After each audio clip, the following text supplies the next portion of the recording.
Hi subscribers, it's Beck. This is part 3 of my State of the Collection video series, the first part of which focused on my uncle's watches, the main one being this beautiful Omega or Omega. The second part of the series focused on the 3 cocktail watches that you can see at the back there, the Gucci, Armani and Tiffany. Today I'm going to talk about some other watches, probably do more of a comparison of a couple of watches. One that I'm not going to talk about much is this Rolex. There is a reason for that. This Rolex has its own video already, and I don't want to go into too much detail, but I will say that this beautiful piece of luxury and history has been sold, and so I'm not going to be handling it much at all. It's in really great condition. The girl that's purchased this is very excited about it. I am very excited about her having it. It's her first Rolex. It was my first Rolex. But yeah, so this will be passed on. So I won't be talking about that. Although I must say, it is a stunning piece of horology. Okay, so now I think you've seen, if you've been watching my videos, you will have seen the rest of these in their unboxing. I just wanted to sort of maybe talk about why I bought them and how they compare to each other now. The first watch out of the remainder of watches that I purchased was, I'll just see which one it is, was this one. Obviously a Seiko 5. Diving, or it's actually just a sports watch. I have these, the rest of these watches all have their own videos, but by way of comparison, this one I bought first up because I wanted it. I love this. The loom on this has just proven itself to be amazing. This goes all night, it's perfect. I do have 2 of these, as you can see, identical. The reason is that I gave my husband one and then I couldn't live without it, so I bought another one. So I had the original. Long story short, I gave it to him. I missed it so much that I then bought this one. So yeah, totally the same, obviously different sizes. This is a nice heavy watch. I really enjoy wearing my Seiko. As I said, the loom is amazing. My husband actually doesn't wear his anymore. He found that being an automatic, it would keep losing because he wouldn't wear it every day. He's not a watch guy. It was frustrating for him to have to set it because, well, he just can't be bothered basically. And being an automatic and not wearing it every day he'd have to set it. Interestingly, that was his excuse. It has come to pass that he has adopted my Squale diver, TGV Lion Shark Squale, and even though it is automatic, he wears it every day. I think he just likes it more, so he wears it more, and it negates the stress of him having to remember to set it because it's already going. So that was a bit of a fail. That Seiko for him was a bit of a fail. If it was more attractive or more his style, I guess like the Squale, he would be wearing it and the setting of the time wouldn't be an issue. I don't mind setting watches. I do set his when it falls behind. I think it's part of the fun of having a watch. So they're the 2 Seikos. I have worn this diving, also, dare I say, snorkeling. I do love the loom. The main thing for me is that this is my sort of heaviest and largest watch, besides the Squale, but I don't get to wear that anymore because he has taken it into his 1 watch collection. But this is my biggest, heaviest, most chunkiest sort of beta type watch. I love everything about it. And all I can see in future is that perhaps my son will end up with this one. Okay, the next one I'm going to talk about, in the same vein, I'm going to go with my other Seiko, which I do have a video on. This watch, oh my goodness, I love this. This is my favorite watch ever, I think now. This has become just my favorite watch in the whole world. I can't believe I didn't have this earlier. I can't believe I had to buy it secondhand. This was brand new in box, but the price was inflated. I'm not complaining. I still got it pretty good price. And of course it was still stickered and in the box and everything, so it had not been worn. As far as Seiko goes, this loom is pretty good. Comparatively, actually I'll just pull that out again. The loom is nothing like your diver, which you don't expect it to be. But the sizing on this, I think it's a 30, oh, I couldn't actually even tell you that. This is definitely like a 41 or something. But this is perfect on my arm. I might just pop these on and show you the difference, because it does make a huge difference. Now remember, I'm a 6-inch wrist girl. So when you look at this one, I might just back out a bit. It does look pretty chunky. I can get away with it, I think. I don't know why. Probably because I just wear them with confidence. But I love this. If you look at that, kind of really stretches to the edge of my wrist. If you really look at it, you can see that it's quite wide. With the Saab 033, I'll just pop that on. Much easier without the flip over clasp. You can see that there's a lot more room there on either side of that face or dial that doesn't stretch to the edge of my wrist. This is a lot more lightweight, beautiful, easy to wear. Black dial, absolutely love the dial. Really great little release on that bracelet. It's just a simple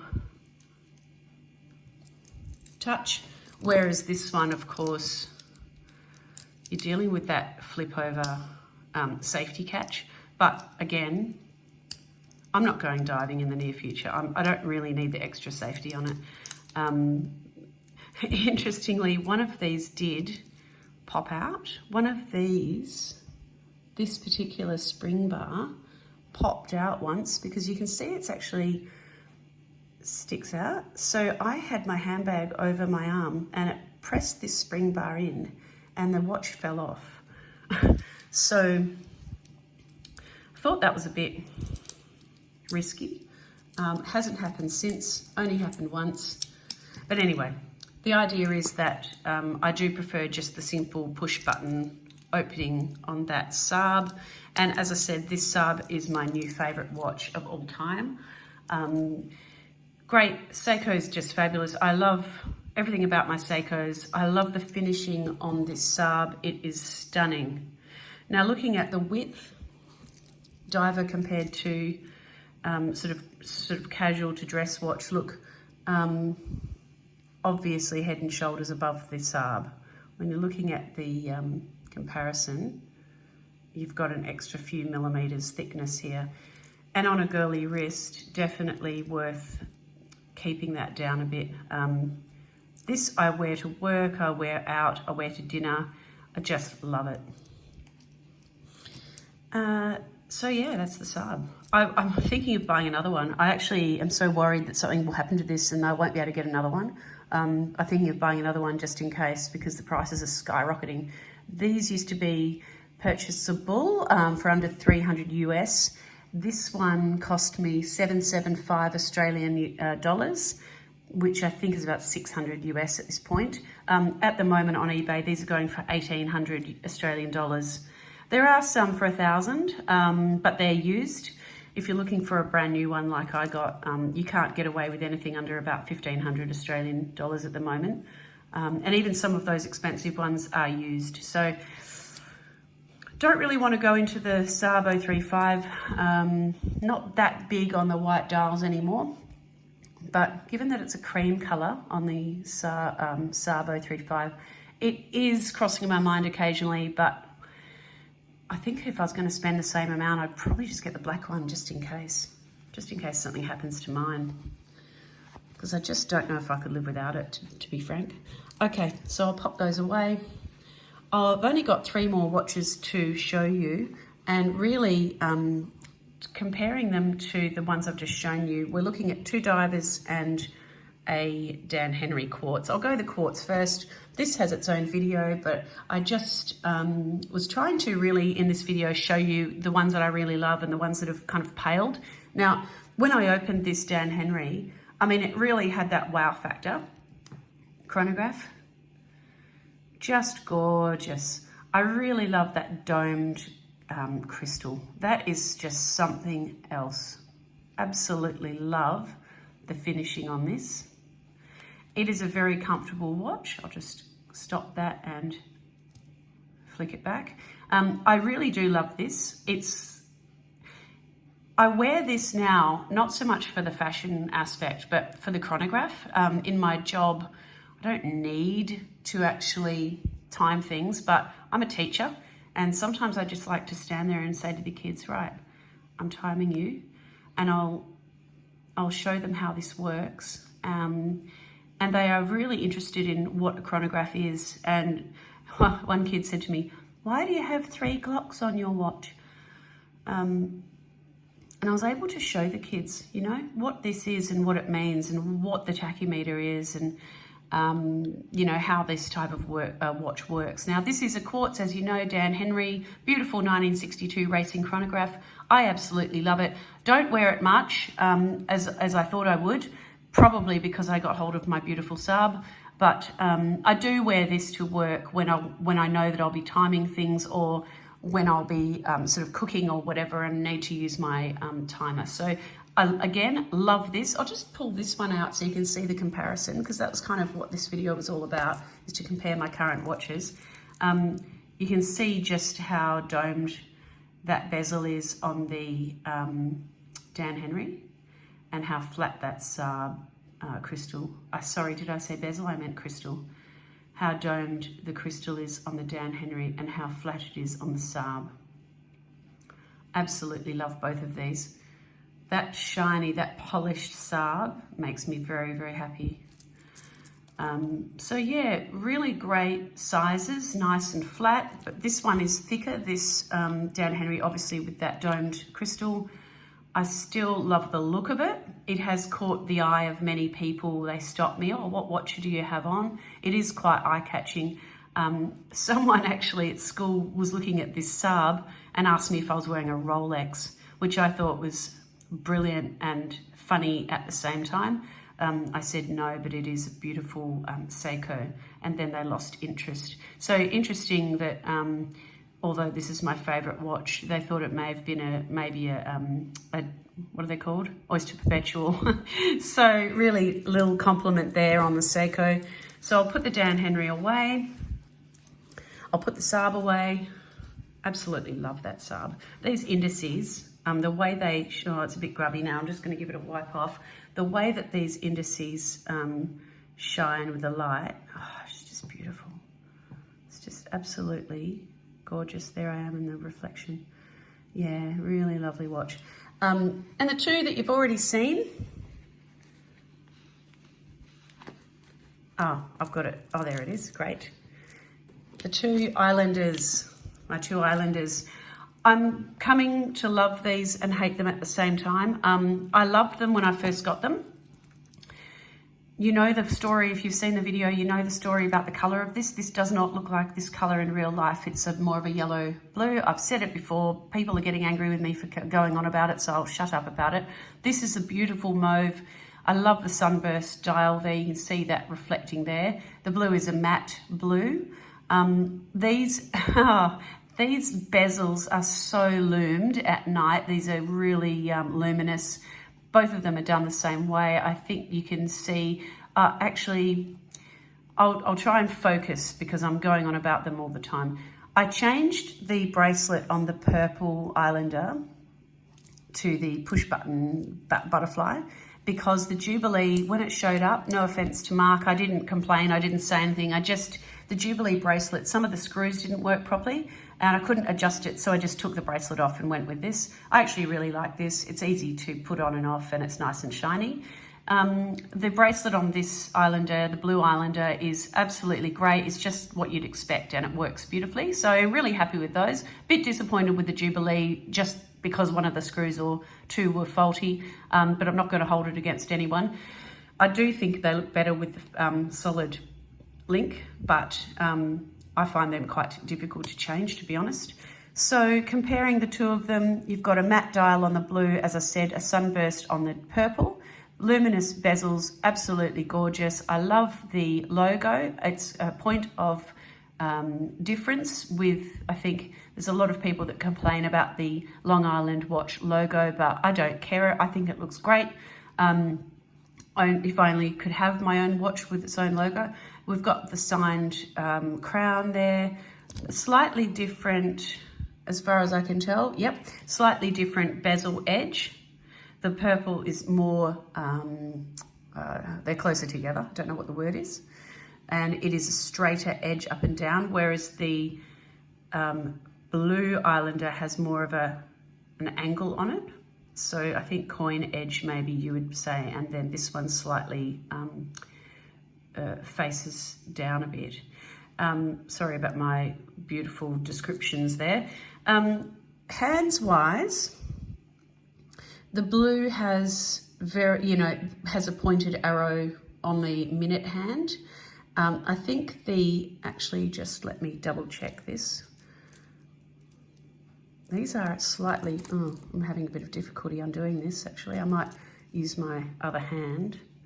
I do find them a little bit tough to move with my little fingers there. So double pull out, I'll just change the time there so you can see the hands and screw that back in for safety. So the blue Islander and the purple, I'll just wait till that second hand moves a bit. Similar hour hands, but the blue is obviously more pointed. The purple is a little bit more straight up and down. The arrow on the blue in comparison to the sort of sword looking minute hand on the purple Islander, you can see the difference there. An obvious, very obvious difference with the second hand. I love that little red pop dot on the purple Islander compared to the blue. The criticism, I think, of the purple, it seems fine now, but when you're outside, it's a little bit more difficult to read. That angle there, it's kind of in shadow. That's easy to read. When you're in the direct sun, it is much more difficult to read than the blue. However, some days I think, no, I'd rather wear my Saab, I'd rather wear my Dan Henry, I'd rather wear my Uncle's Omega. But, you know, for a little bit of added colour, and these are obviously smaller in case size. These are a 38, whereas everything else is a bit larger than that. Again, really nice, heavy, good quality watches. I love these. I thought about selling the blue. I will not do that now. I'll save it. Wouldn't ever let go of that purple. Really love it. Love the colour. I wear black. It goes with my outfits. So that is the state of the collection. I was trying to kind of do comparisons. If you want me to do any size comparisons or anything like that in future, let me know. The other thing is that you can find my only other watch. The video is on my channel. The reason I'm not putting it here is because my husband is wearing it at the moment. It is the Squale, as I said earlier, the Lion Shark by TGV. He loves it. It goes with his uniform. He's a fireman, and the sort of navy aubergine dial and the red or crimson bezel goes beautifully with his fireman outfit. So I don't think I'm getting that back, which is okay because I've got plenty of watches. But what was the other thing I was going to say? Oh, I've just ordered a new watch. It is a Galvin Watch Company automatic. It has a green dial. It is a sunburst, very deep green dial. I'm just putting my Saab on because I know that I want to wear it. Very, very much, if it's going to compare to any of these, it would be closer to this. It has a black leather strap, a very dark green sunburst dial. It is a standard standard automatic watch. Susan Galvin is the founder of Galvin Watch Company. She's a female watchmaker from Finland. She lives in Sydney and she started up her company last year. Last week I was on one of the watch groups on Facebook and I heard about this micro brand. So I jumped online and within about 5 minutes I'd ordered a watch. I've just received notification on my phone that she has shipped my Galvin Alku. It's an ALKU, that is the model. She also has that in blue, black and peach and white. 649 Australian dollars. There is a current discount going on, so I think I picked it up for $5.50. I definitely would recommend having a look. Apparently it comes with a nice sort of heritage style domed crystal. And I'll do a review as soon as that arrives. Apparently it'll be a week until it gets here, so I will definitely have a look at an unboxing of that when it arrives. In the meantime, enjoy your watches, wear your watches, and I hope that you enjoyed looking at my State of the Collection. Thanks very much. I'll see you next time.